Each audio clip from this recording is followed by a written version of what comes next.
আল্লাহ মেহেরবানি করে আমাদেরকে মাফ করে দেন, আমাদের নামাজকে কবুল করেন, আমাদের জিন্দগির সমস্ত গুনাহ মাফ করে দেন। আল্লাহ এশারের নামাজের পর থেকে এই পর্যন্ত আপনার মহব্বত আর ভালোবাসার কিছু গল্প যেগুলো আপনার নবীর মাধ্যমে আপনি আমাদেরকে জানায় দিয়েছেন, এগুলো নিয়ে কিছু আলোচনা হয়েছে। আল্লাহ আপনার মহব্বত আর ভালোবাসা দিয়ে আমাদের হৃদয়টা ভরপুর করে দেন। আল্লাহ আপনি যেরকম আমাদেরকে মহব্বত করেন, আমরাও যেন আপনার মহব্বতের হক আদায় করতে পারি সেই তৌফিক দান করেন, সেই তৌফিক দান করেন। ওমা কদরুল্লাহ হাক্কা কদরি। আল্লাহ আপনি তো বলছেন আপনার বান্দা হক আদায় করে নাই, আমি আপনার মহব্বতের হক আদায় করতে চাই। আল্লাহ আপনি আমাদেরকে তৌফিক নসিব ফরমান।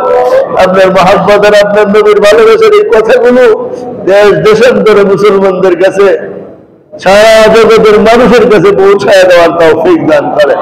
সারা জগতের মানুষের হৃদয়ে আপনার ভালোবাসার আওয়াজ পৌঁছায় দেওয়ার জন্য কবুল করেন। সারা জগতের মানুষের হৃদয়ে আপনার নবীর মহব্বতের আওয়াজ পৌঁছায় দেওয়ার জন্য কবুল করেন। আল্লাহ আমাদের টুটাফাটা মেহনত যা চলতেছে আপনি মেহেরবানি করে কবুল করেন। আল্লাহ আমাদের মরহুমদেরকে মাফ করে দেন, আমাদের মরহুমদেরকে মাফ করে দেন, আমাদের মরহুমদেরকে মাফ করে দেন। তাদের কবরটাকে আল্লাহ জান্নাতে টুকরা বানায় দেন, তাদের কবরে জান্নাতের বিছানা বিছায় দেন, জান্নাতের সাথে যোগাযোগ কায়েম করে দেন। আল্লাহ আমাদের মা বাবা আত্মীয় স্বজন ভাই বোন যারা বেঁচে আছে এই মানুষ সাথে বাঁচায় রাখেন। আমাদের উস্তাদ, আমাদের ছাত্র, আমাদের ভাই বন্ধু যারা আছে সবাইকে এই মানুষ সাথে বেঁচে থাকার তৌফিক দেন। আয় আল্লাহ সুস্থতার জিন্দেগি নসিব করেন। আয় আল্লাহ অভাব অনটন দূর করে দেন।